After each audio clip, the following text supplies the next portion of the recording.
My Lecture, My Husband by Kitty Lysius. Gak ada orang pergi bulan madu dengan barang bawaan buku. Cuma suami gue doang yang kayak gitu. Selain dia membawa buku bacaan buat dia sendiri, dia juga beliin buku bacaan buat gue latihan soal baru. Mas mau bulan madu atau mau ngajarin saya? Dua-duanya, jawab Pak Arya yang membuat gue ternganga. Kalau gitu gak usah berangkat aja, kata gue kesel. Tes kamu 2 minggu lagi, kata Pak Arya. Saya nggak mau berangkat kalau masih belajar di sana, kata gue sambil menelungkupkan tubuh di kasur. Gue nggak peduli suami gue masih menyiapkan barang-barang yang mau dia bawa, yang sebagian besar adalah buku. Mendiang ibu udah nyiapin ini dari jauh-jauh hari, kamu mau ngecewain? Gue kalah telak kalau dia udah bawa-bawa mendiang ibu mertua gue. Kami akhirnya bulan madu di tempat yang terkenal dengan keindahan pantai dan juga alamnya ini. Kadang gue suka ngerasa bersalah kalau inget mendiang mertua gue. Masih banyak keinginan yang belum sempat gue wujudin. Salah satunya ya acara bulan madu ini. Mas mau sampai kapan cuma duduk dan baca buku gitu? Sindir gue ke Pak Arya yang masih asik dengan buku di balkon. Sampai buku ini selesai saya baca, jawabnya santai. Ke pantai Ki atau jalan-jalan, masa dari semalam cuma di kamar hotel aja, gak ngapa-ngapain lagi? Kamu mau ngapa-ngapain? Tanya Pak Arya yang membuat gue menghela nafas. Bukan itu maksudnya, kata gue dengan kesal. Mau keluar, mau main di pantai, rengek gue. Sinar matahari terlalu menyengat kalau siang gini. Hal itu gak bagus untuk kamu, kata Pak Arya yang membuat gue berdecak. Nanti sore kan bisa, saya nggak mau kamu sakit karena kena matahari yang terik banget siang ini. Sebentar lagi kamu kan mau tes. Terus saya harus ngapain? Belajar. Itu ide bagus, jawab Pak Arya. Rasanya gue mau nyakar tembok sekarang. Yang gue cari di internet tuh bulan madu jalan-jalan berdua, ngelakuin hal-hal romantis kayak naik sepeda berdua, makan malam romantis, dansa berdua, dan hal-hal manis lainnya. Tapi gue sekarang, saya mau keluar sendiri aja kalau gitu, kata gue dengan kesal. Gue pun mengambil baju luaran karena saat ini gue mengenakan dress selutut tanpa lengan.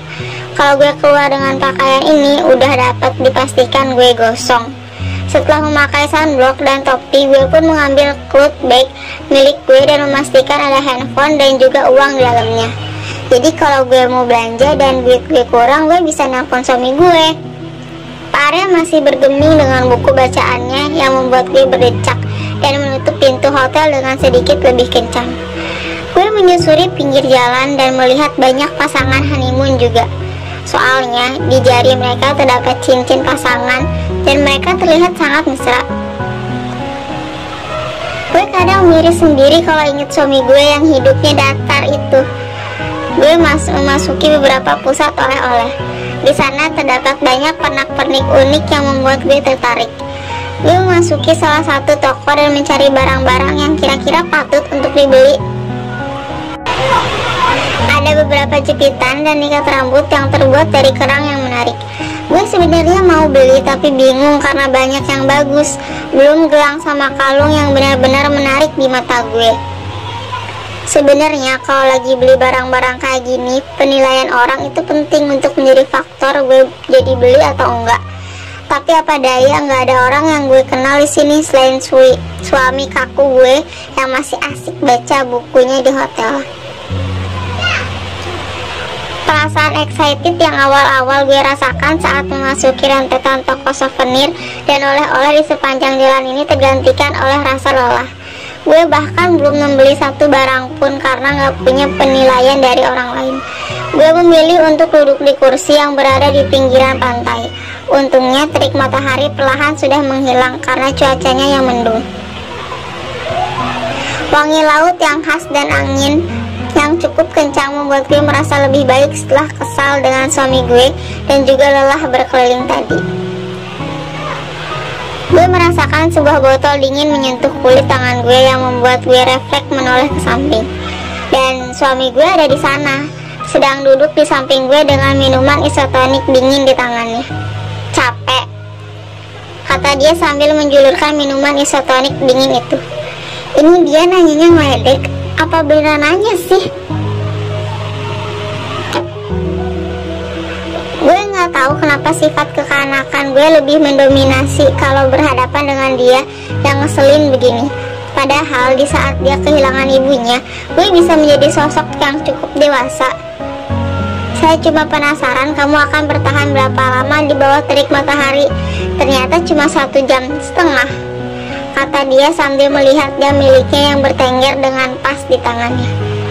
Gak lama di depan kami lewat beberapa pasangan yang saling merangkul dan beberapa cowok bahkan memeluk pinggang pasangannya dengan posesif yang membuat gue berdecak.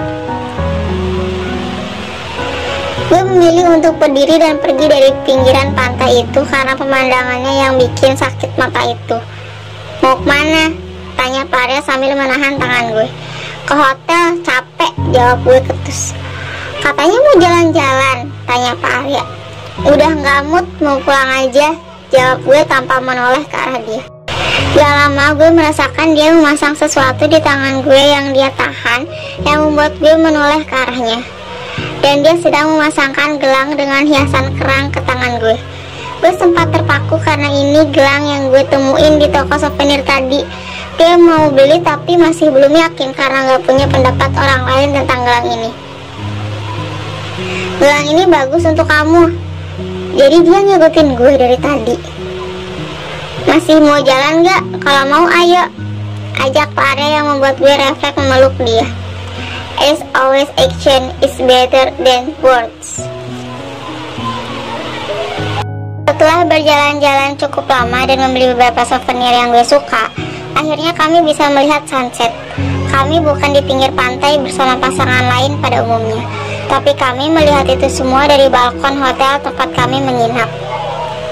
Selain lebih tenang karena nggak harus berdesakan, pemandangan kolam renang yang berada di bawah juga menjadi penambah keindahan tersendiri. Dasar orang gak punya sisi romantis. Ada momen kayak gini sama sekali gak dimanfaatin sama dia. Kami cuma berdiri berdampingan menunggu matahari tenggelam. Tidak ada back hug dan juga tidak ada rangkulan lembut seperti yang dilakukan pasangan lain di bawah sana. Kaki saya pegel, keluh gue ke suami gue. Dia cuma melirik gue dengan kelingan matanya sebelum kembali melihat lurus ke depan. Tadi belanja kesana kemari gak pegel perasaan, kata Pak Arya yang membuat gue merasa tersindir. Rata-rata perempuan kalau belanja suka gak inget sama kaki yang pegel, saat pulang baru terasa sakitnya. Untuk menghindari perdebatan, gue memilih untuk masuk dalam kamar. Tetapi baru 2 langkah gue berjalan, Pak Arya menarik tangan gue dan mengarahkan tubuh gue untuk bertumpuk pada pembatas balkon, sementara dia memeluk gue dari belakang. Kamu bisa senderan kalau capek. Saya nggak mau mendengar ocehan kamu yang nyesel karena nggak lihat sunset hari ini. Gue mau marah pun nggak bisa karena dia bener. Jadi gue lebih memilih untuk bersandar di tubuhnya. Kami masih menikmati warna jingga keemasan di langit tanpa suara. Hanya deburan ombak dan suara orang-orang di bawah sana yang cukup terdengar jelas. Mas, boleh nanya, kenapa saya? Maksud kamu? Tanya Pak Arya nggak mengerti. Maksudnya saya, banyak perempuan di luar sana yang mungkin bisa mengimbangi dan mendampingi Mas lebih baik dari saya, yang lebih dewasa dan juga lebih cantik. Tapi kenapa saya? Saya nggak pernah milih kamu karena orang tua saya yang menjodohkan. Gue sempat mencelos mendengar penuturannya, tapi gue mencoba bersabar dan menggali lebih jauh lagi. Orang kayak dia kadang suka nggak sejalan antara perasaan dan omongan. Jadi gue mencoba mencari tahu. Terus buku hitam itu, gue gak menghiraukan pemandangan sunset yang begitu indah di depan gue karena kini terfokus untuk menunggu jawabannya. Selama kami menikah, dia gak pernah bilang akan perasaannya sama gue, meskipun dari tindakannya selama ini gue sudah bisa menebaknya. Tapi perempuan seperti gue terkadang menikmati sebuah kalimat untuk diucapkan agar merasa lebih yakin lagi. Gue merasa tubuh gue dibalik sama dia hingga gue menghadap dia sekarang, bukan ke arah laut lagi. Saya memang gak pernah milih kamu, tapi kamu harus tahu betapa bersyukurnya saya saat tahu orang itu adalah kamu. Gue menelisik bola matanya untuk melihat apakah ada keraguan dari setiap kalimat yang dia ucapkan, tetapi gue gak menemukan itu. Ucapannya penuh dengan keyakinan dan juga kepastian. Tapi kenapa gue masih meragu? Apa Mas terpaksa untuk nikahin saya? Tanya gue yang membuat Pak Arya menghela nafas. Dia menyentuh kedua bahu gue dan menatap mata gue dalam-dalam sebelum ngomong. Listen to me, I adore you since first time we meet in your school 6 years ago. Saya nggak pernah terpaksa apalagi menyesal untuk nikahin kamu yang memang terkadang merepotkan dan selalu bertindak dengan suasana hati tanpa memikirkan segala resiko. Saya tahu betapa menyesalnya saya saat melihat kamu terbaring sakit karena hujan-hujanan untuk mencari cincin pernikahan milik kamu. Sejak saat itu saya janji sama diri saya untuk gak membiarkan kamu sakit. Itulah alasan saya melarang kamu keluar saat tengah hari tadi. Jadi semua itu bukan karena uang? Tanya gue dengan sedikit gak percaya. Uang bisa dicari karena ada yang jauh lebih berharga dari itu, jawab Pak Arya.